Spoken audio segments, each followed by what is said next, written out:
Hi there, Rodafleming, the Philippines here, and boy is it hot. Anyway, first of all, thank you very much for your kindness. Those of you who have contributed to our funds and to trying to keep us going. We need a lot more of you to come in. We really do, and I'm working on ways to try and make that easier for you. But please, I would like to be able to continue to make these videos and to get this information out because it's important, and I need to be supported in doing that, I'm afraid. I really do. Anyway, Sam had her 29th birthday last week. We didn't have any budget, but our pals put on a nice show. So the last video, which I'll link to at the end of this one, was all about that. It was just a bit of fun. It was good, enjoyable. We had a good day and we relaxed, which we haven't been really doing too much lately. You will have to excuse a slight host in my throat, but never mind, it'll pass. Anyway, what are we here to discuss today? And the answer to that is, gender dysphoria. So we'll leave aside any questions about gender just now because I've dealt with them elsewhere. Gender dysphoria is a sense of discomfort at presenting in the world to society in a manner that you do not feel comfortable with regarding your gender. Okay? So the example I always use is, just imagine you're a straight guy, you're an ordinary guy, and somebody said, right, you're going to have to walk down the street, go into the supermarket, come out, go into your bank, speak to your bank manager, but you're going to have to wear a basque, a set of frilly panties, black stockings and high heels, and wear a chiffon headdress. And I'm prepared to bet most men would be a little bit disturbed by that idea. And the thought of doing that all the time would be significantly problematic for them. So I don't think they'd want to do it. That's really gender dysphoria. Now, gender dysphoria classically, and we've always done this before, is divided into 4 different types. It can be male or female, and it can be homosexual or non-homosexual. So that's 4 different types. Within the non-homosexual types, that's a little bit more complicated. Now, we'll do the male ones because that's the one we're always talking about. Within, just before I do that, let's quickly recap on male homosexual gender dysphoria. This is sometimes called, accurately, childhood onset because it appears very young, usually prior to 30 months. It will be well established by 48 months. It will be insistent, it will be persistent, and it will be consistent. What does that mean? Well, insistent is, I am a girl, Mum, not I want to be a girl. See the difference? Persistent, it's just constantly going on. They're always doing it, and it tends to escalate, it tends to get stronger. Even when people try to suppress it, there's a pushback. They're going to do it more, and it's consistent. It goes on for years. And one of the interesting things is that while a lot of children will role play, and they'll role play different genders, and that's quite normal, and you shouldn't make a fuss about it. They're just exploring themselves. Normally, after a little while, they'll drop that one and then go and explore something else. It's really not to be worried about. It's just that something has sparked their imagination, and they're exploring this idea. That's what kids do, and just, by the way, I have 4 kids. I consider myself an expert on this. That's what they do. So leave them alone. The problem, or it's not a problem, but the indication that this might be something more serious would come is if after several years, it was always the same character. It was always the same personality. It was always the same thing that they were doing, and they were doing it insistently and persistently. It's consistent. You've probably got a case of childhood gender dysphoria there, and a number of things might come along with it. For example, they might want to cross-dress. They might want to grow their hair long if they're boys. They might want to choose, if they're boys, they might want to choose a girl's name and insist on being addressed by it. And these are all pretty strong indicators that you've got a case here. Not all children or boy children who cross-dress for a while are going to turn into either gays or transsexuals, but some will. So do your homework, do your study. Now, the non-homosexual types are actually much, much, much more complicated. I mean, the homosexual types, they're relatively easy because when they grow up, if they're boys, they look like girls, and if they're girls, they look like boys. It's like, I think I've got this one figured. It's what people, if we were asking this 30 years ago in 1990, it's exactly what people would have thought when you said the word transsexual. They'd have gone, yeah. The British television personality called Philip Schofield recently announced that he was gay. I mean, he's in his 50s. And all his life, that man has looked like a woman. So nobody, well, certainly not me, I was not surprised when he came out with this piece of news. I don't think anybody should have been. Now, let's look at the non-homosexual types, because they are more complicated. And they cause great difficulty. Whereas homosexual types, childhood onset, these were really well explored even by 1900 and had been pretty well explained by then. The non-homosexual types, much more complicated. In 1989, Ray Blanchard produced a definitive paper, which categorized in males all non-homosexual gender dysphorias as being the result of autogynephilia, which is a man's propensity to be aroused at thought or image of himself as a woman. And that holds true, but it's not simplistic in the way that HSTS is. I mean, all HSTS as individuals are different, but as a group, they're pretty much the same, AGP's autogynephiles are just not like that. There are radical differences within the group. You get obvious fetishists who would never pass, they couldn't pass on a bus, and are actually quite freaky. And then I know girls who are, nobody knows they're autogynephilic, but nobody knows they're trans. They've got jobs dealing with the public as women. Nobody has a clue. They got married. Not a problem. They pass perfectly and they don't have an issue. So you have this really wide range, where HSTS is a cluster. It's all like, yeah, they're all basically the same, AGP is like, wow, it's everybody else. Autogynephilia was originally described by Blanchard as having 4 different types, and those were transvestic, behavioral, physiologic, and anatomical. This is fairly self-explanatory, and I've gone on to this in detail before. In 2014, I believe Mike Bailey and Anne Lawrence added a 5th, which is interpersonal. I think most of us had always taken that as being a function of behavioural, but it does actually make sense to separate that one out for reasons which later became clear. Well, I wasn't at all convinced at first, but that's me all over. It tends to take a while to warm to things. Then again, it has autogynephilia in males has 3 different sexualities, or they call them sexualities, orientations perhaps. They can be heterosexual, which is they retain their attraction, their male attraction to women.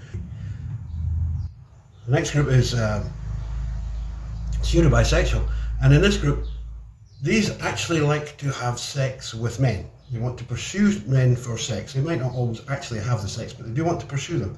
And this is only when enrolled as a woman, right? So they don't do it when they're as men, but when they dress up, when they are actually presenting as women, they start like, I want a man, and some will actually have men. And you get a 3rd type, which is called the analoerotic.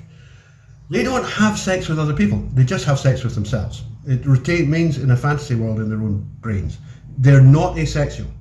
Let's get that quite clear. They are not asexual. They are sexual, but they don't actually do it with other people. Now, basically, and with a few nuances, that had been it until relatively recently. I think I've been talking about this for a long time, but the first time I saw others really coming up with it was in 2017. And that is a division of autogynephilia by age of onset. Adolescent and early adult onset autogynephilia. Now, there's a mouthful for you. These people become autogynephilic, right? Usually at Tanner stage 4, usually when they start to have real sexual feelings, that is, they start to masturbate. And they are different from the other group because what happens is that they immediately start to wish to present as women. It's something they do right away. And as a result of this, they typically will transition in their mid to late teens. So that is possibly as early as 14, but normally around about 15, 16, 17, 18. Characteristic of this type is that they tend to be more pseudo-bisexual, right? They may be so pseudo-bisexual that they are actually completely androphilic. They don't actually want to have relationships, sexual relationships with other women. They may have other types of relationships with other women, but they don't want sexual relationships. And the reason for that is it's de-affirming. They know that they're not lesbians. And if they have sex with them, it's too much like, I'm just being a guy again, And they can't do it. They're inhibited from doing it. So they tend to desire sex with men. In Southeast Asia, this is a really common type. In fact, pretty much all AGPs you'll meet here are going to be of this type. And characteristic of them is not just that they seek men for sexual pleasure. They really enjoy it. They learn to enjoy being penetrated. And I don't think that's something, talking to quite a few, I don't think that's something that just, an HSTS, she wants it that way. She really wants it that way. And she's going to be, I've been thinking about it since she was a kid. AGPs kind of come to it more slowly, but the fact is that men can learn to enjoy being penetrated. And that's what you're seeing here. You're seeing autogynephilic males who are young, at a time, remember, when their sexuality isn't really crystallized. At 15, 16, you're not a man. You're somewhere in between, you're adolescent, So it's possible for things to change rather more radically, and for you to sort of model yourself into a new position, a new state of being, if you like. So that's your adolescent, early adult onset. They rarely transition after the age of 24. It really doesn't happen.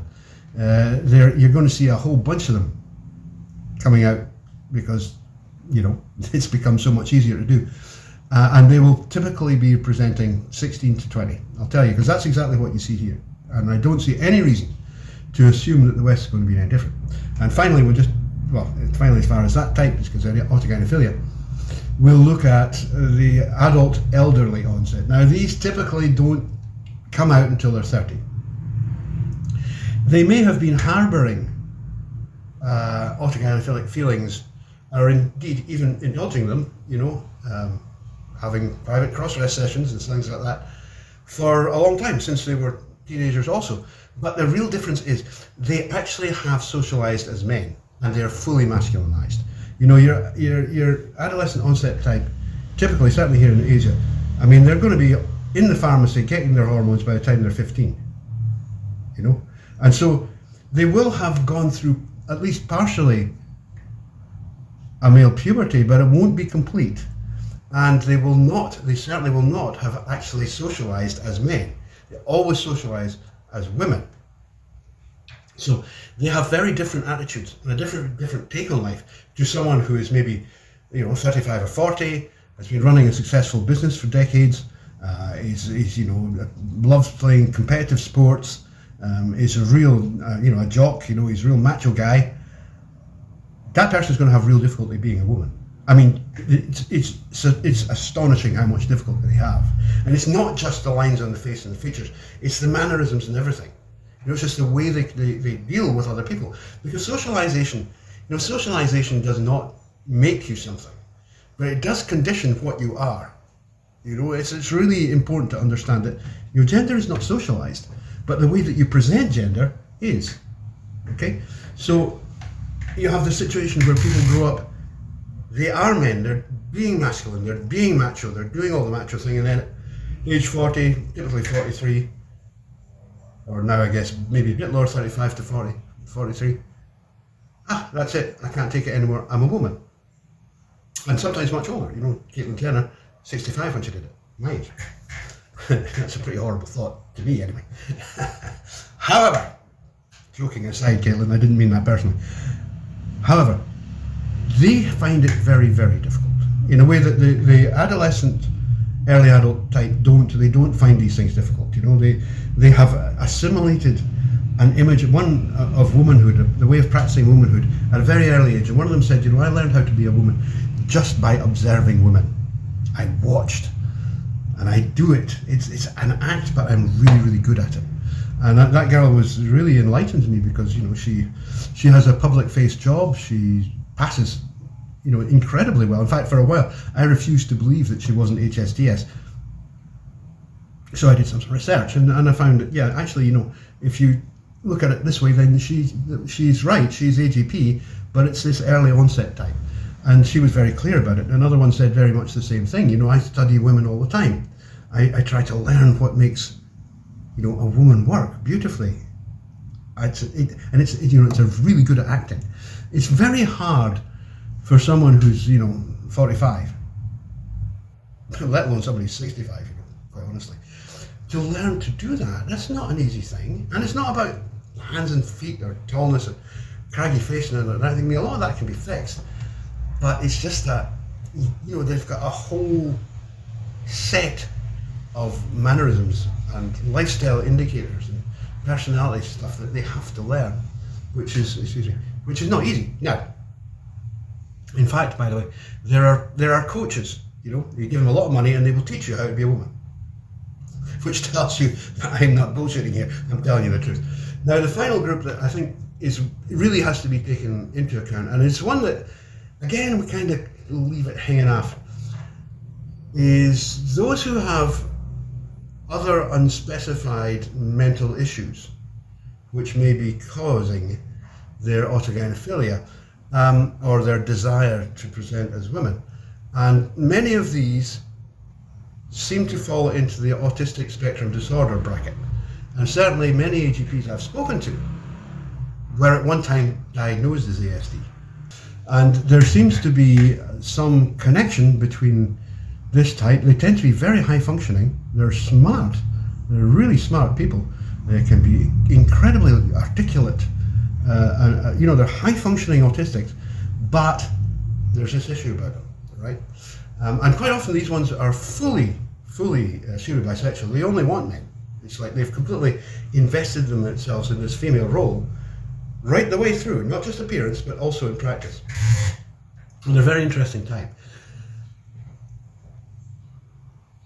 Autism, therefore, or ASD, can't be ignored. It has some influence here.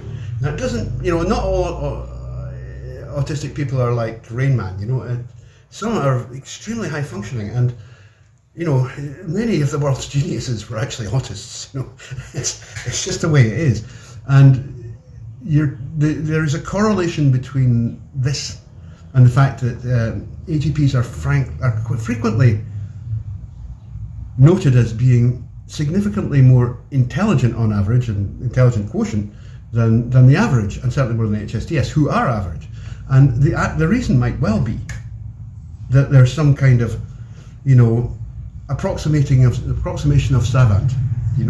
They're bright, sharp, clear-thinking individuals, but they have this thing. The other thing that is really worth looking at,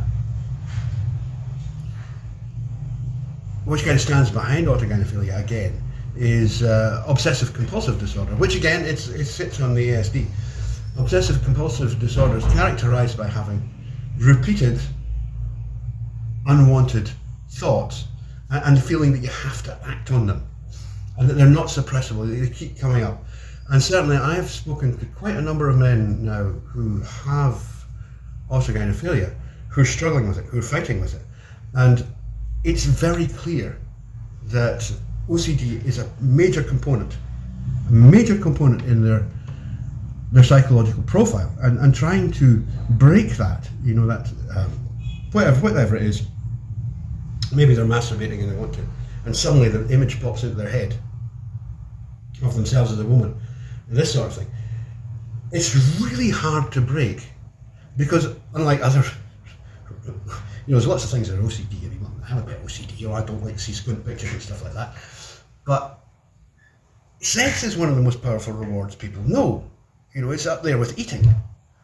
And if you get pleasure through sex, sexual reward, from indulging your OCD, you make it worse.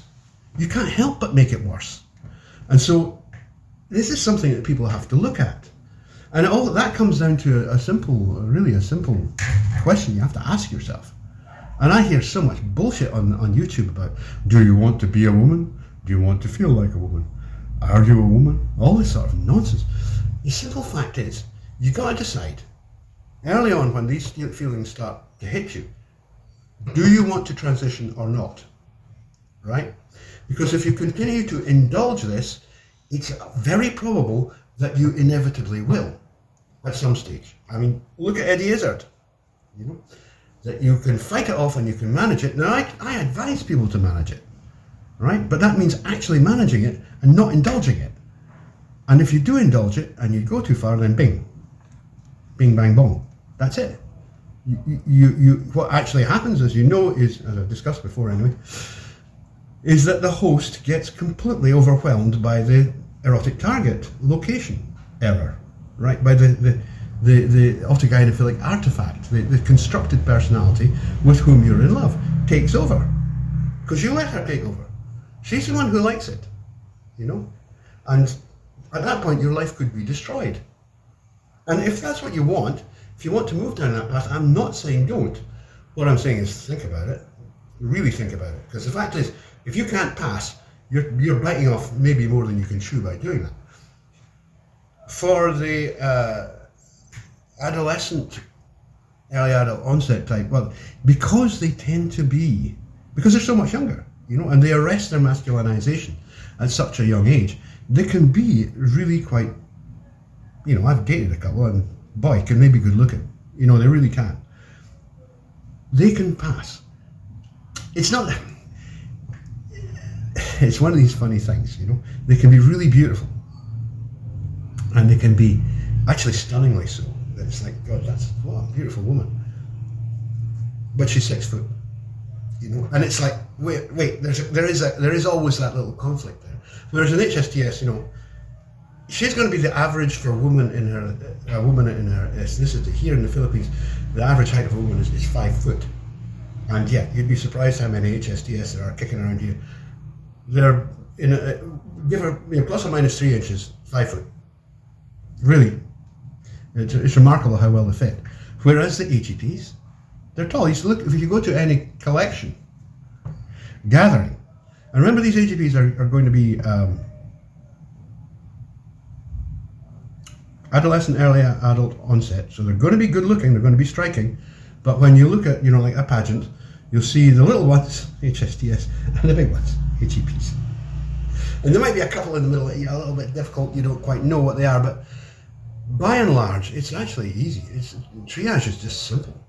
You know, you can tell by looking at them, you know, and people get to, you know, you need to just remember this is the case. So anyway, that's it. These are types of autogynephilia, and our spectrum of autogynephilic types has definitely increased. I mean, Blanchard mentioned most of these early on in the 90s. He's always been the pioneer, the front runner in this, the man who really did understand it better and more thoroughly than anyone else, right from the start. To finalize here, autogynephilia is nothing to be ashamed of, but it does require you to ask questions of yourself and make decisions about your life. It also requires other people in your life to make similar assessments. Anyway, that's enough for today. Thank you very much. I will get this one up and see you next time. Take care. Bye.